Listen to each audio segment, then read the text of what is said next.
hubiera una cultura de respeto a los acuerdos y a la ley, no tendríamos esa particularidad de que se vuelve a revisar acuerdos y nunca se llega a tener la certeza del humo blanco, y eso genera mucha incertidumbre. Vamos a preguntarle directamente a Pedro Gamio. Bienvenido, señor Gamio, a Exitosa. Muy buenas tardes. Así es, lamentablemente hay un problema de crisis de autoridad en el Perú, y eso tiene que ver con la impunidad y también con la manera como se perfila la autoridad en los últimos tiempos. Es decir, si hubiera una cultura de respeto a los acuerdos y a la ley, no tendríamos esa particularidad de que se vuelve a revisar acuerdos y nunca se llega a tener la certeza del humo blanco, y eso genera mucha incertidumbre, porque se ve un país donde nada puede hacerse, porque de acuerdo al estado de ánimo pueden cambiar la actitud de las personas o comunidades o los dirigentes en la zona de influencia de un proyecto.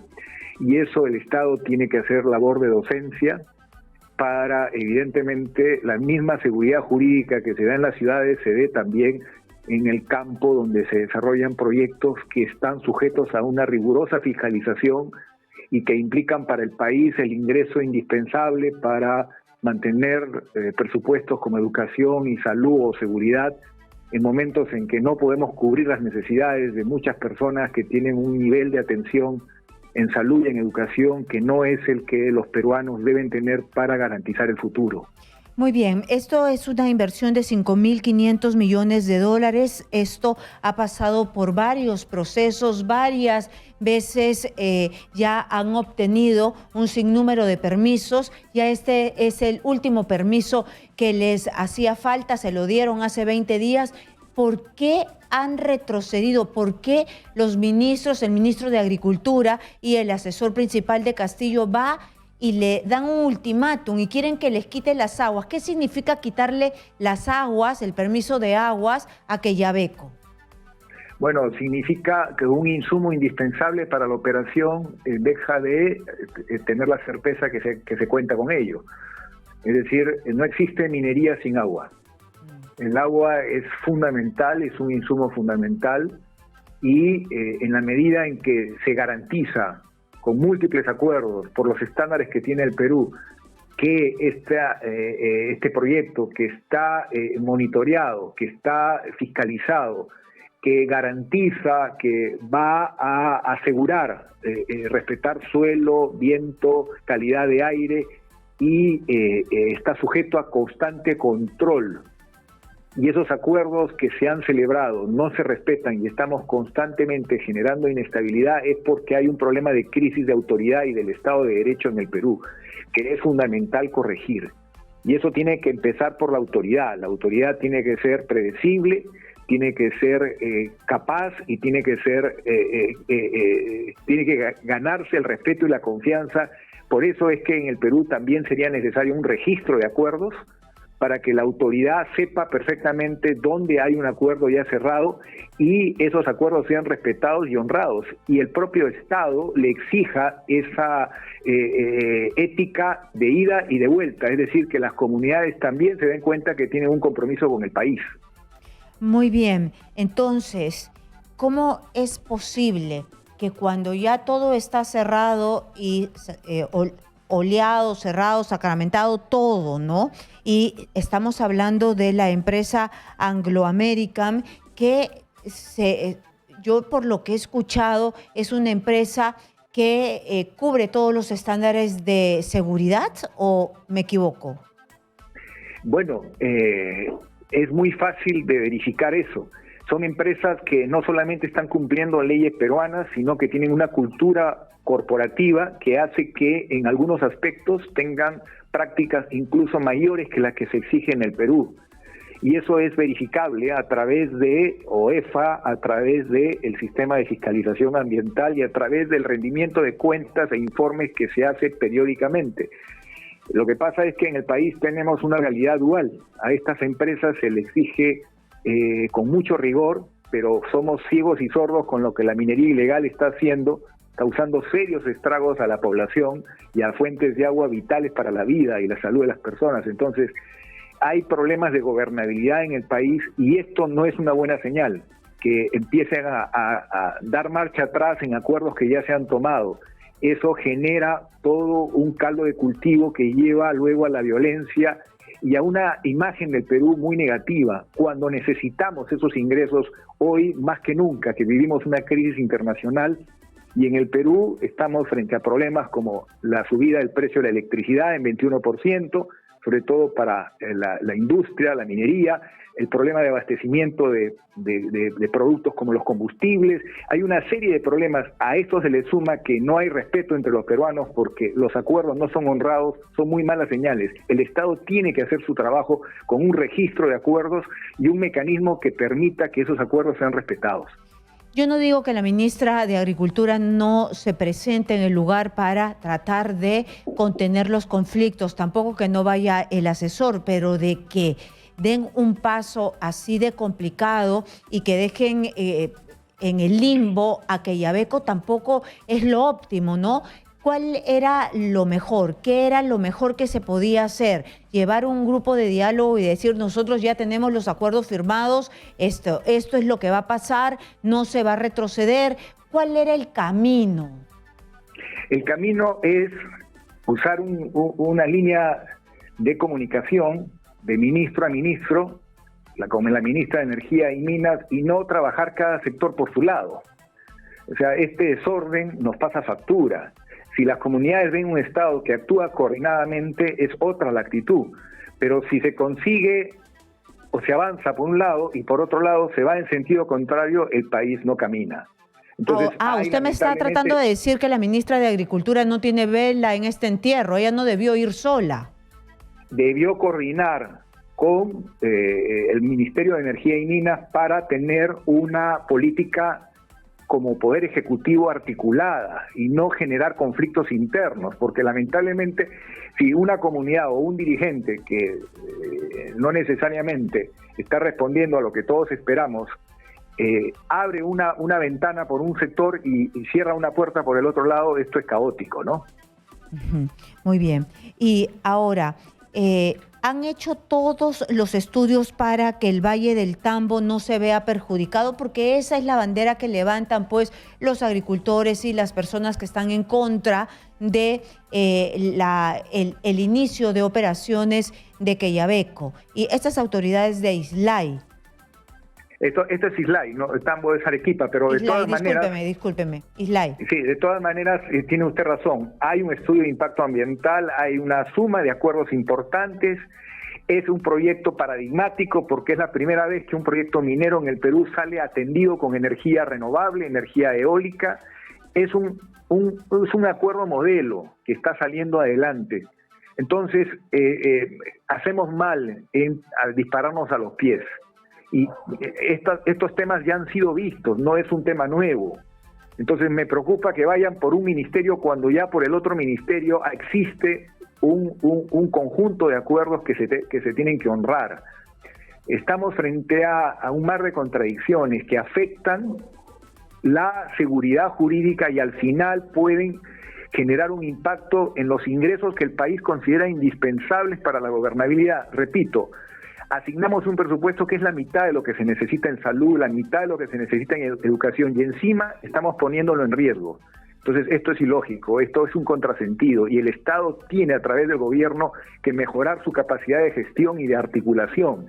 El Poder Ejecutivo es uno solo, no es que cada ministro lleve una agenda propia. El ANA, ¿no? La Autoridad Nacional del ANA ha dicho que para la operación de Quellaveco, que es producto de un proceso técnico, transparente y público que se inició en el año 2008 y que claramente precisa que no afectará la disposición de agua para la población y la agricultura en la cuenca del Tambo. ¿Tiene algo que ver el Tambo ahí? Es decir, las aguas que bajan para Arequipa también van a ser utilizadas por Quellaveco? Hay conexión de los valles. Los límites departamentales no están condicionados a los límites naturales. Es correcto que hay una vinculación, pero el estudio de impacto ambiental ha pasado por estudios previos y autorizaciones previas de la Autoridad Nacional del Agua en todos los casos de estos proyectos, que son proyectos muy rigurosamente fiscalizados. Hay una licencia ambiental antes y hay un monitoreo posterior a la licencia, y esto dura toda la vida del proyecto. No estamos hablando de una actividad ilegal donde se hace lo que se quiere, se daña el medio ambiente y el Estado no hace nada. No, estamos hablando de una actividad severamente, rigurosamente fiscalizada, y hay un paquete de acuerdos comunitarios. Lo que nos está faltando es un registro público que asegure que esos acuerdos el Estado los va a defender y los va a saber honrar, para que haya una paz social que sea condición fundamental para que estas inversiones caminen sin tener que estar sometidos a constante cambio de las condiciones, porque eso genera inestabilidad y puede provocar la violencia. Y un proyecto que ha nacido bien, al final termina generando dificultades y poniendo en riesgo. Ya estamos en segundo lugar, pudiendo ser primeros en el mundo en producción y exportación de cobre, poniendo a riesgo incluso el segundo lugar del país en momentos en que el país necesita ingresos, repito, para financiar servicios básicos que hoy no funcionan como la gente lo desea y lo espera. Muy bien, entonces ha quedado claro que las aguas para el Valle del Tambo, que queda en Arequipa, no se vinculan con nada con Quellaveco, y se vincula en algo con Moquegua, porque ayer yo entrevistaba a un dirigente de los valles de Moquegua y decía que sí tenía que ver algo con Quellaveco. Sí, tiene que ver, porque estamos hablando de Moquegua. O sea, es la región que está siendo beneficiada con el desarrollo de este proyecto. Lo que pasa es que hay el agua. Ellos reclamaban el agua. Hay que conocer que las fuentes de agua que son utilizadas en el proyecto tienen autorización otorgada por el ANA. Eso es un requisito previo en el estudio de impacto ambiental. Esa es la regla de juego. O sea, no estamos hablando de algo que no se ha hecho. Muy bien. Entonces, existe la licencia, claro, existe la autorización. Así es. Muy bien. Ahora yo quiero cambiar de tema y vayamos a hablar de las tarifas eléctricas. Han subido varias veces durante este año. ¿Esto impacta en el bolsillo de los peruanos, es decir, de las conexiones eléctricas? Porque algunas veces el impacto es tan chiquito que no lo sentimos, pero ya cuando se acumula, ¿lo logramos sentir? En lo que va de este gobierno, la tarifa eléctrica ha subido 21.5% en grandes consumidores, básicamente minería e industria, y casi 19% en lo que es residenciales, que son 8,5 millones de clientes, básicamente familias. Es decir, estamos frente a un problema de disparada de la tarifa eléctrica en lo que va del presente gobierno. ¿Y qué se puede hacer? ¿Qué se puede hacer? ¿Por qué sube? ¿Por qué sube y después qué se puede hacer? ¿Cuál es la salida? Correcto, sube porque el dólar se dispara, sube porque los precios al por mayor sube por la inflación que arrastra que los precios suban, porque suben los combustibles, porque suben los metales. Entonces, metales que se utilizan en los sistemas eléctricos, en las líneas de transmisión y distribución. ¿Qué hacer? De manera importante, a sacar adelante una más eficiente diversificación de la matriz eléctrica. Es decir, si usamos más sol y viento, que ahora en el Perú es 5%, subirlo a 20% nos asegura que va a haber un menor incremento en defensa de la economía de todos los peruanos, y al mismo tiempo ganamos en la parte ambiental utilizando más el sol y el viento sin añadir un costo adicional al sistema, porque ya el sistema, técnicamente los estudios lo demuestran, puede recibir hasta 20% de generación con sol y viento y abaratarse la tarifa eléctrica. Es decir, lo mismo que ha hecho Chile, que ha llegado a 25%, nosotros podemos hacerlo hasta 20% al día de hoy, y va a rebajarse la tarifa eléctrica en el rubro generación, que es parte importante de la tarifa eléctrica. Entonces, ahí está la solución de fondo, que signifique defender un escudo de protección de la economía de los peruanos. Lo que comprende hogares y comprende también la competitividad de la industria como la minería. Esa es la solución en la que estamos muy demorados, porque nos hemos quedado en el 5% hace tiempo, cuando ya podemos estar en el 20%. Técnicamente hoy, sin ningún riesgo de seguridad de suministro, podemos economizar para el usuario la tarifa eléctrica apostando por el sol y por el viento, como digo, de forma gradual, ir al 20%, que es hoy viable. Una última consulta, pero esto se necesita de tecnología, de grandes profesionales, ya conocemos la tecnología, ¿por qué no se hace? Porque falta decisión política. Hay una cartera de 7.000 millones de dólares de inversiones ya en marcha, proyectos listos para ser ejecutados. Incluso estamos subiendo el próximo año a 10% solo por decisión privada, porque el Estado no ha tenido la decisión política de avanzar en este aspecto, porque acaba de renunciar el viceministro de Hidrocarburos, no sé si ha renunciado o simplemente ha sido retirado del cargo, siendo una persona honorable, un ingeniero de prestigio que yo lo he podido conocer desde hace muchos años, una persona con muchos años de experiencia y ha sido retirado del cargo. Esa inestabilidad nos pasa factura. Necesitamos que haya cuadros técnicos calificados y que se les dé el trato decoroso que merecen. No es posible que se cambie a cada rato al personal de confianza, porque eso da también una mala señal. Nadie calificado va a querer asumir esos cargos si de la noche a la mañana, así como ingresas, te sacan. Muy bien, muy bien. Muchísimas gracias por su participación al exministro de Energía y Minas, Pedro Gamio. Muchas gracias. Muchas gracias. Muchas gracias.